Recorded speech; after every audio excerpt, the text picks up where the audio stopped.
Et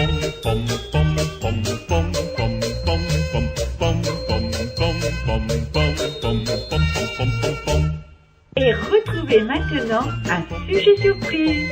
Un sujet surprise. Présenté par Arlène et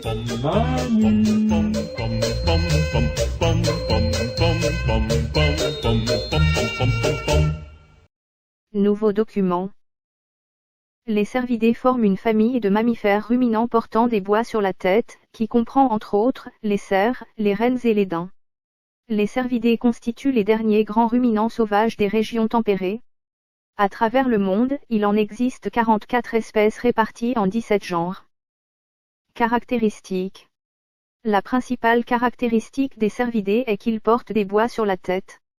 Ces organes osseux sont principalement présents sur la tête des mâles, bien qu'il existe quelques exceptions telles que chez le renne dont les deux sexes sont porteurs de bois, ou chez certaines autres espèces où les bois sont soit absents soit à l'état de vestige. Les bois des cervidés forment une sorte de parure qui tombe généralement tous les ans. Leur taille augmente à chaque repousse, mais le nombre de pointes, ou andouillères, n'indique pas l'âge de l'animal. Les cervidés que l'on trouve le plus fréquemment dans les forêts en Europe sont le cerf et l'âf, le chevreuil et le daim. Ce dernier n'est malheureusement plus présent à l'état sauvage. Dans les régions scandinaves on trouve le renne et l'élan que l'on peut également observer en Europe centrale. D'autres espèces ont été acclimatées en Europe et peuvent s'y rencontrer occasionnellement, comme le cerf sikh. La taille des cervidés varie de celle d'un lièvre pour le pudu à celle d'un grand cheval pour l'élan. Répartition. Les cervidés sont originaires d'une grande partie du globe, à l'exception de l'Australie où ils ne sont pas natifs mais ont été introduits par l'homme. Les cervidés se retrouvent dans une grande variété d'habitats, allant de la toundra arctique au Groenland ainsi qu'aux forêts tropicales. Les forêts équatoriales de l'Inde abritent le plus grand nombre d'espèces dans le monde. Les cervidés habitent principalement dans les forêts de feuillus, les zones humides, les prairies, les garrigues arides, les forêts tropicales et sont particulièrement adaptés pour vivre dans les écosystèmes boréaux et alpins. Certaines espèces sont également connues pour résider dans une variété de milieux urbains. Alimentation. Tous les cervidés sont des herbivores, dont le régime alimentaire comprend l'herbe, les arbustes et les feuilles. Ils peuvent stocker de grandes quantités de fourrage dans leur estomac pour les digérer plus tard. Tous les cervidés sont des ruminants mais contrairement aux autres familles ils choisissent des végétations faciles à digérer plutôt que de consommer toute la nourriture disponible. Reproduction. Bien que la plupart des espèces de cervidés soient polygames, quelques espèces telles que les chevreuils en Europe sont monogames. Chez certaines espèces les mâles établissent leur territoire de façon à ce qu'il englobe celui de plusieurs femelles. Chez d'autres cervidés les femelles peuvent constituer de petits groupes connus sous le nom de harems ou hards gardés par des mâles. Chez les cervidés, la période de reproduction se passe généralement pendant l'automne ou au début de l'hiver. La période de gestation s'étend de 180 jours pour l'hydropote à 240 jours pour l'élan. Le nombre de petits par naissance varie entre 1 et 3, bien que dans la plupart des cas, il n'y ait qu'un seul jeune par portée. L'âge du sevrage varie également selon les espèces, les plus petites allaitant leur progéniture pendant 2 à 3 mois et les plus grandes espèces pendant 5 mois. Les jeunes cervidés pourront rester avec leur mère jusqu'à ce qu'elle soit sur le point de donner naissance à la prochaine génération. Chez beaucoup d'espèces, les femelles resteront dans le même groupe que leur mère, alors que les mâles seront chassés. À savoir que généralement chez les cervidés, les mâles ne fournissent aucun soin à leur progéniture, ils laissent cette besogne aux femelles. Longévité. La longévité de la plupart des espèces de cervidés est de l'ordre de 11 à 12 ans. Et pendant, beaucoup sont tués avant leur 5e anniversaire dû à de diverses causes telles que la chasse, la prédation animale ou encore la circulation routière. Chez la plupart des espèces, les mâles vivent moins longtemps que les femelles sûrement à cause des blessures occasionnées pendant les combats entre mâles lors de la période de reproduction. Des études récentes prouvent que la différence d'âge de mortalité entre les deux sexes est étroitement liée aux conditions environnementales locales. Les cerfs captifs tendent à survivre à leurs homologues sauvages déjà parce qu'il n'y a pas de prédation mais aussi car ils ont accès à un approvisionnement abondant en nourriture. La longévité des cervidés diminue lorsque le nombre de cerfs dépasse la capacité que peut supporter un environnement. Dans ce cas-là, les jeunes et les plus vieux meurent plus facilement à cause de la famine. Renne. Le renne est un exemple de cervidé domestiqué par l'homme. Rôle dans les écosystèmes. Dans toute leur aire de répartition, les cervidés représentent une source importante de nourriture pour de nombreux prédateurs. Par exemple, dans le parc Algonquin au Canada, les loups consomment en majeure partie des cerfs de Virginie. Lorsqu'ils n'ont pas à chercher leur nourriture, les cervidés peuvent augmenter la qualité des habitats pour les autres habitants. Bien que les cervidés puissent être l'hôte de nombreuses espèces de bactéries pathogènes et de protozoaires en plus des champignons anaérobies, certaines classes similaires de micro-organismes sont l'une des raisons principales que les cervidés sont aussi abondants et diversifiés qu'ils le sont aujourd'hui. Les bactéries représentent entre 60 et 90% des microbes présents dans le système gastro-intestinal du ruminant et l'aident ainsi à décomposer la cellulose. Les protozoaires ciliés représentant 10 à 40% de la communauté microbienne présente dans la panse et l'aident à décomposer la cellulose tout en nourrissant d'amidon les protéines et les bactéries. La présence de champignons anaérobies dans la panse n'a été observée que depuis le début des années 1970. Ces champignons représentent entre 5 et 10% des microbes présents dans la panse et on pense qu'ils sont présents afin d'aider à briser la paroi cellulaire des matières végétales ingérées.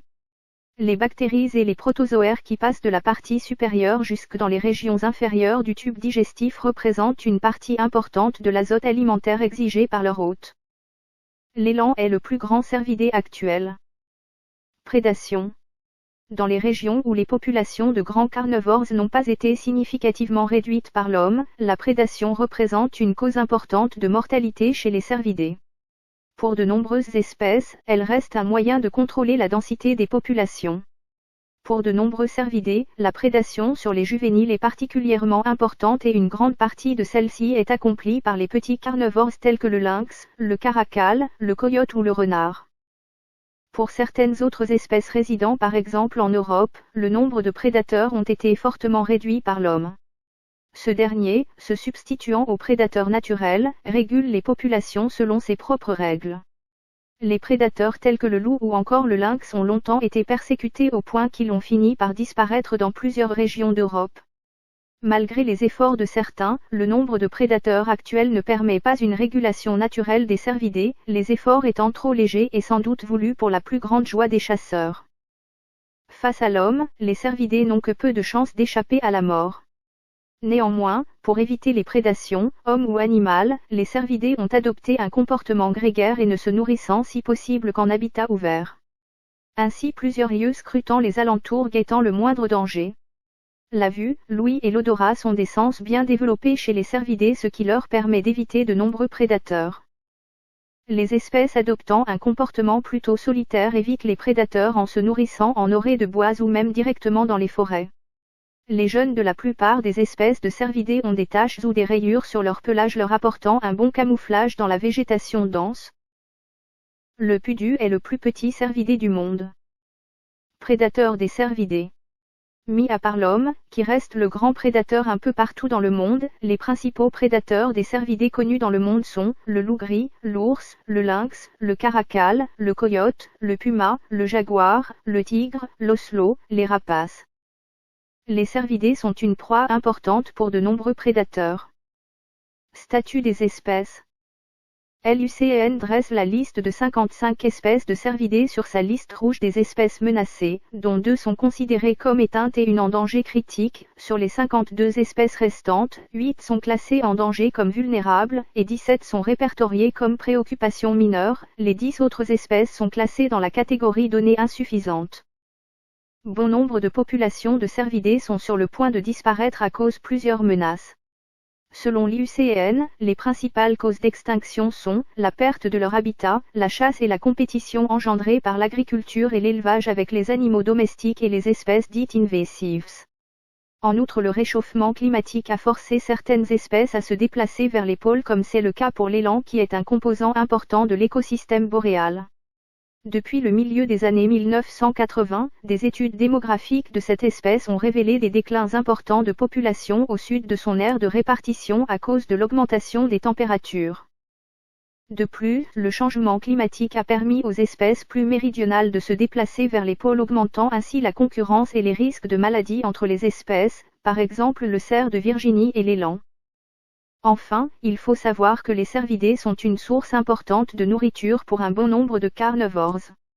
Si les populations de cervidés devaient continuer à décliner, il en sera de même pour les animaux qui en dépendent. Espèces. La famille des cervidés est divisée en 3 sous-familles réparties en 50 espèces distinctes. Celles-ci sont elles-mêmes divisées en 19 genres différents. L'orignal appelé aussi Wapiti est la plus grande des espèces de la famille des cerfs. Description. Le pelage de l'orignal est sombre, allant du noirâtre au brun foncé, et relativement plus clair au niveau du visage. Le visage des mâles s'assombrit dès la mi-août, alors que le taux de testostérone augmente en prévision de la prochaine saison d'accouplement. L'orignal a de longues pattes, parfaites pour franchir les nombreux obstacles qu'on trouve dans son habitat comme la neige, les troncs d'arbres, les cours d'eau. On observe un renflement à la hauteur des épaules. Les os de ce renflement sont liés aux muscles et aux tendons qui soutiennent la lourde tête. Dans le cas des mâles, on appelle cela le panache. Une femelle orignale mature et en bonne santé peut peser jusqu'à 545 kg, tandis que les mâles peuvent frôler les 750 kg. Contrairement à la femelle, le mâle développe un panache de 2 bois. Chaque bois est composé d'une paume principale, plus grande au sommet, et d'une autre, frontale et plus petite, qui dépasse vers l'avant. Les bois ont 2 formes différentes, la paume pleine et la paume fendue. Dans les bois à paume fendue, il y a une indentation entre la paume principale et la paume frontale. Tandis que les bois à paume pleine, comme leur nom l'indique, n'en ont pas. Les bois commencent habituellement à pousser en avril. À la mi-juillet, leur croissance est terminée à environ 80%. À partir de ce moment, les bois durcissent et, au début de septembre, le velours qui les recouvre commence à se détacher. En novembre, les bois commencent à tomber. Le panache est parfois utilisé pour les combats entre animaux du même rang social lorsqu'ils se disputent des femelles. Cependant, les mâles dotés d'un panache imposant peuvent généralement repousser leurs rivaux simplement en exposant leur taille et leur posture. Parmi les autres caractéristiques notables de l'orignal, mentionnons la lèvre supérieure en surplomb, les grandes oreilles et le fanon, repli de peau, pendant sous la gorge. Les fanons sont plus robustes chez les mâles que chez les femelles et comprennent un morceau de peau ressemblant à une corde. Avec l'âge, cette corde finit habituellement par tomber. Les orignaux femelles peuvent être identifiés par une tache blanche sur leur vulve, juste sous l'anus. Cette tache est particulièrement utile pour déterminer le sexe des animaux pendant les relevés aériens, car en hiver, les mâles n'ont pas de bois. Distribution et habitat. Au Canada, l'orignal habite la forêt boréale depuis Terre-Neuve où il a été introduit et la péninsule Québec-Labrador jusqu'à l'ouest de la Colombie-Britannique et le nord de l'océan Arctique en Alaska, en passant par la Nouvelle-Écosse et le Nouveau-Brunswick. Appelé wapiti en Europe, l'orignal s'étend de l'Asie du Nord à la Scandinavie. L'orignal se trouve souvent dans les régions touchées par des coupes forestières ou un incendie récent, car il préfère la végétation nouvelle qui y pousse. Alimentation. En hiver, l'orignal broute les nouveaux bourgeons du sapin baumier, ainsi que les rameaux de feuillus comme le bouleau, le tremble, le saule, le cornouiller rouge et le noisetier. Durant la saison estivale, l'orignal se nourrit principalement de feuilles et de plantes aquatiques. Du printemps jusqu'au début de l'automne, il utilise aussi les blocs à lécher et les blocs de sels minéraux hautement concentrés qui se trouvent naturellement dans les marécages, les cours d'eau et la boue. Les dépôts de sel sur le bord des routes, en raison de l'épandage du sel en hiver, sont également visités. Reproduction et développement. La saison d'accouplement de l'orignal, parfois appelée rut, comprend une série de changements comportementaux et physiologiques qui commencent dès la mi-août. La reproduction a lieu à partir de la mi-septembre et, la plupart du temps, se termine vers la 2e semaine d'octobre. Pendant cette saison des amours, les femelles se font entendre avec un cri fort et long et les mâles, lorsqu'ils cherchent des femelles réceptives, utilisent un grognement profond et guttural. Si quelques femelles précoces se reproduisent à 1 an et demi, les autres l'ont généralement fait lorsque vient l'automne de leur 2e anniversaire. Leur période de gestation est d'environ 230 jours et les bébés naissent au printemps. Les nouveau-nés pèsent généralement entre 12 et 16 kg et sont bruns rougeâtres, ils sont cachés dans des endroits isolés lorsque la mère broute.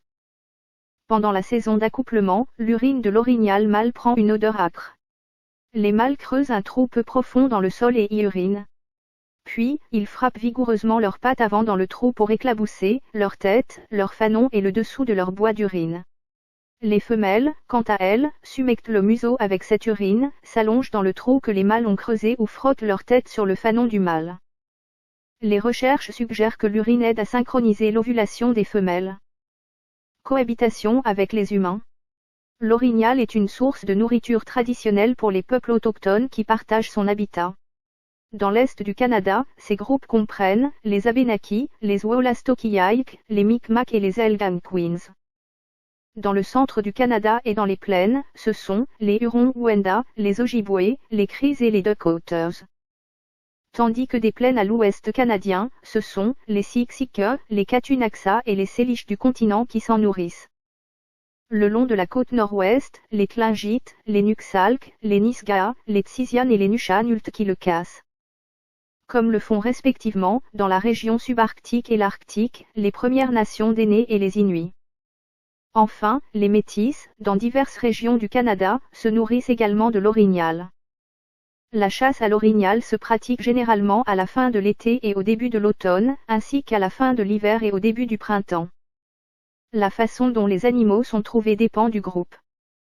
Certains, comme les Micmacs, voyagent pour chasser, tandis que d'autres, notamment ceux du groupe culturel Algonquin, cassent sur des terres appartenant à des familles individuelles.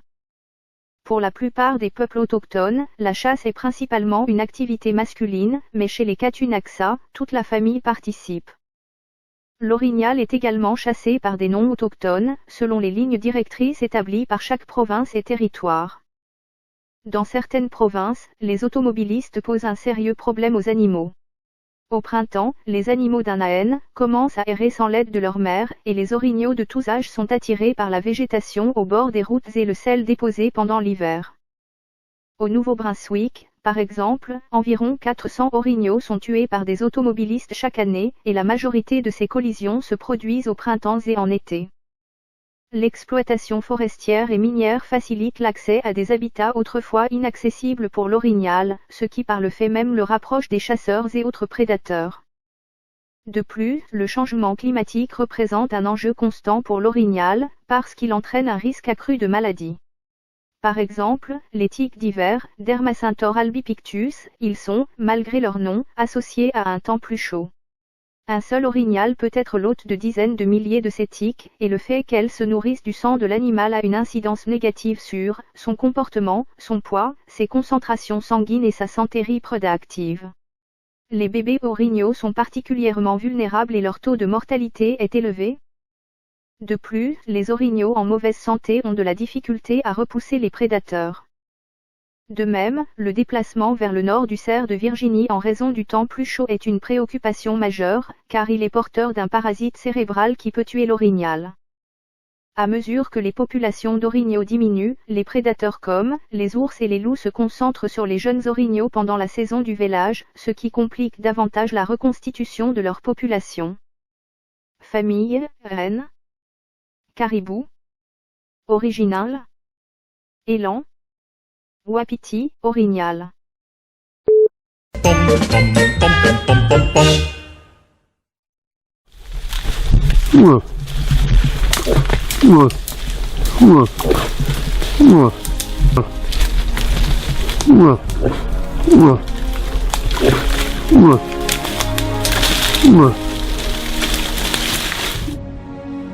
J'ai décidé de faire un petit complément vidéo par rapport à mon article sur les appels de mort. Je voulais expliquer au monde un petit peu les différents sons, parce que souvent j'entendais une personne qui me disait par exemple que les plus gros mâles qu'il avait entendus avaient tout le temps un claquement avant, un petit peu comme...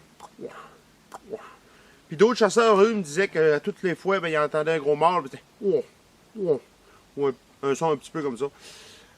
J'ai décidé vraiment d'aller approfondir ça. J'en ai parlé avec plusieurs guides, j'ai fait un peu de tests sur le terrain. Puis je suis venu avec une conclusion assez... Ben, dans le fond, les tests ont été vraiment révélateurs. Les mâles ont un langage de mâle à mâle et un langage de mâle à femelle. Vous allez voir dans le premier extrait vidéo, je vais vous montrer. On a un petit mâle qui parle avec un autre mâle. Donc lui, il va utiliser un son vraiment agressif. C'est vraiment souvent qu'on va penser que c'est juste les gros mâles qui vont claquer ou qui vont avoir un gros son agressif. Les petits mâles peuvent le faire aussi. Ils vont le faire souvent des terrains où il n'y aura pas de gros mâles des environs, où ce que c'est qu'eux autres, ils vont se sentir dominants. C'est pour ça que lui est agressif de même. Fait que je vous laisse avec ce petit mâle-là. Écoutez bien, là, on va en entendre clairement là, avant son call. Ouh.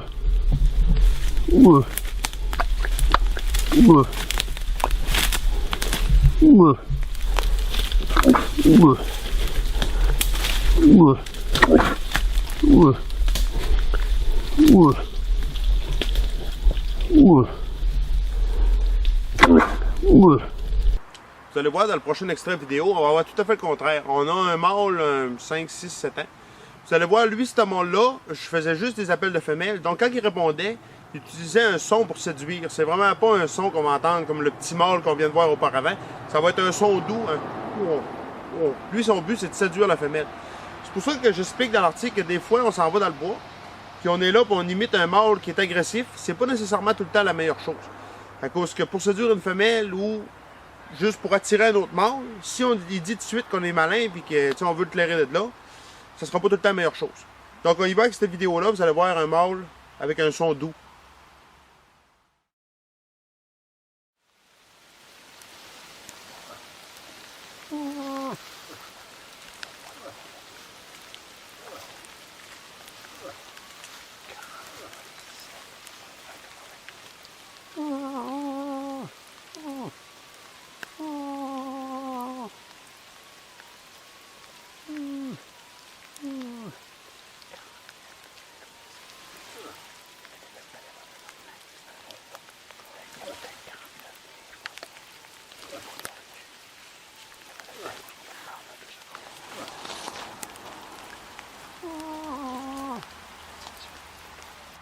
J'espère que ce petit bout de vidéo-là va vous avoir aidé un petit peu à mieux comprendre le langage des orignaux. C'est certain qu'en utilisant des techniques différentes, autant qu'on peut aller avec du rattling, avec des sons de femelles, des sons de mâles, vous allez avoir des réponses différentes. Essayez-le sur le terrain, vous allez voir parfois nos orignales sont habitués à une même routine. Puis ça peut justement des fois les faire sortir ou les faire bouger. Ou juste nous faire un son qui peut nous permettre au fond de partir vers lui ou de l'approcher. Donc là-dessus, je vous souhaite une bonne saison de chasse. Puis je vous remercie d'avoir visionné mon vidéo. Vous pouvez me joindre sur Facebook en message privé.